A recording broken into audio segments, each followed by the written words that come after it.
just a new revolution.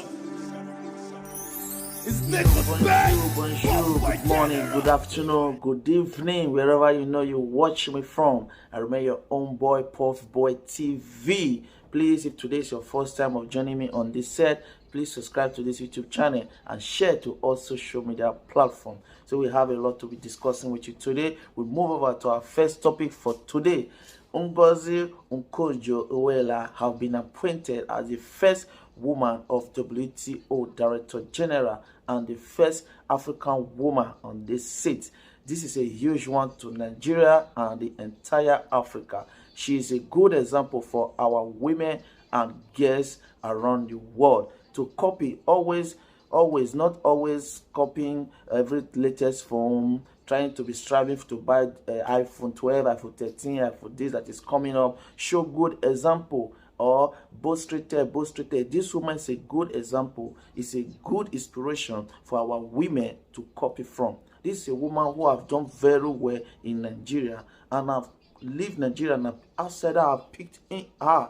They have picked her to come and build another huge name for the world. This is a good one. This is a good plus for Africa entirely. So congratulations, madam, and big. I wish you well, and this your career to make another bigger name in the world, so that people will really know Nigeria is a great country. Nigeria produce great people. We only have bad government. So big one to Ngozi okonjo iweala on this one.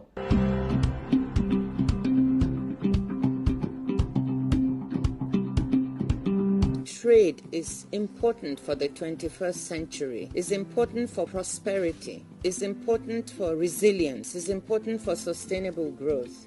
And the WTO is right at the heart of this.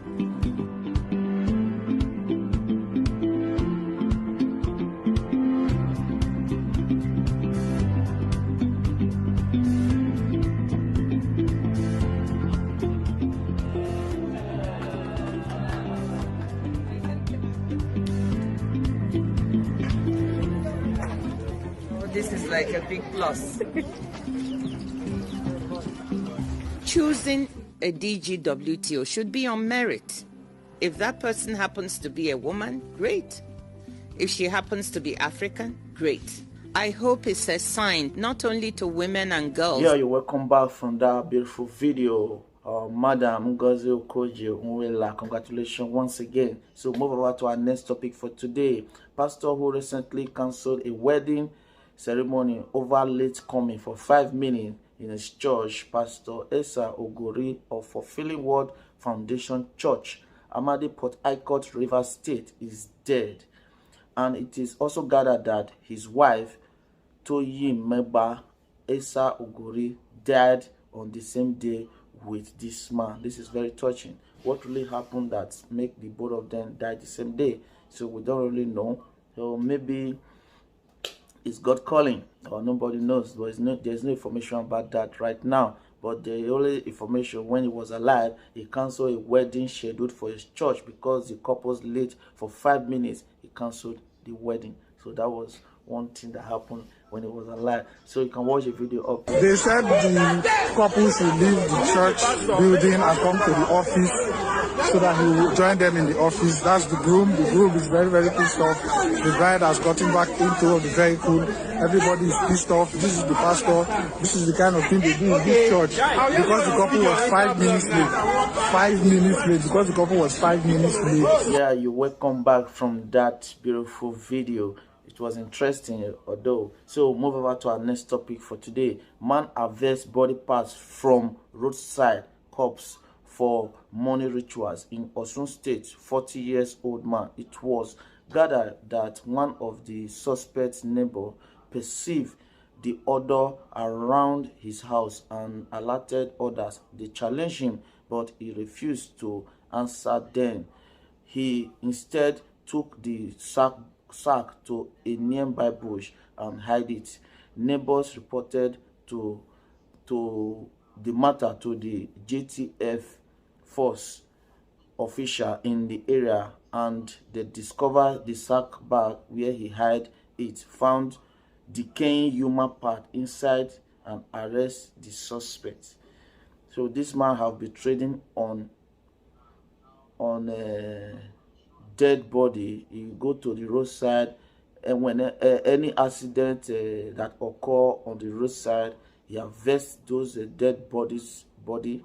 He keep it, and he's selling it to ritualists to make money. 40 years old man, lives in Osun State. This is very, people want to do anything for money.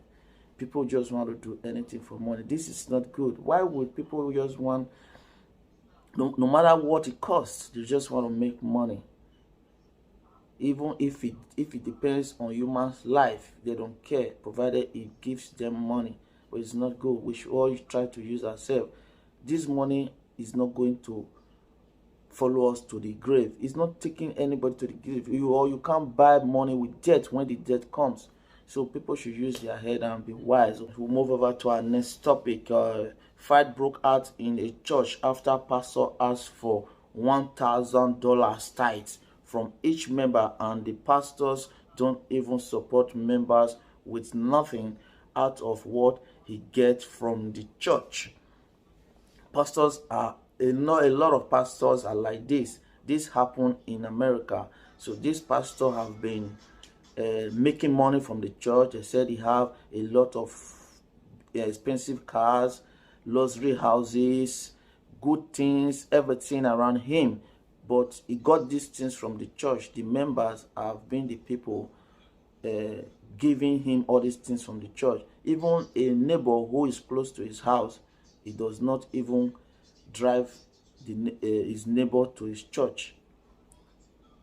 But now he demanded for a 1,000 tithes by the members. So the members broke out in fight inside the church, dragged him, beat him up, destroying things inside the church. So this was interesting, and this should be example to many pastors, even those in Africa. They do the same. You can see pastors riding on different cars, having different private jets. We are hearing pastors announcing how many private jets they have now. They have a lot of homes, but none of them have been doing things for their congregations. Members are the people paying tax, paying offerings, and everything you're using to enrich yourself. But there are members who doesn't have a car, and a pastor will have more than 4 or 5 cars. Why can't you do same for your members? When your members have something doing that is giving them job, which you have supported them with, they can also give back to the church. There are members who don't have jobs, and they pay tithes and they pay offering, so you don't support them. So what kind of church is that? Watch the video up here. Church accountability, taking congregations to task for not serving the community in their estimation as those churches should. They say something doesn't add up when a pastor makes a lot of money, drives a luxury car, and yet the people who live near his church are in poverty.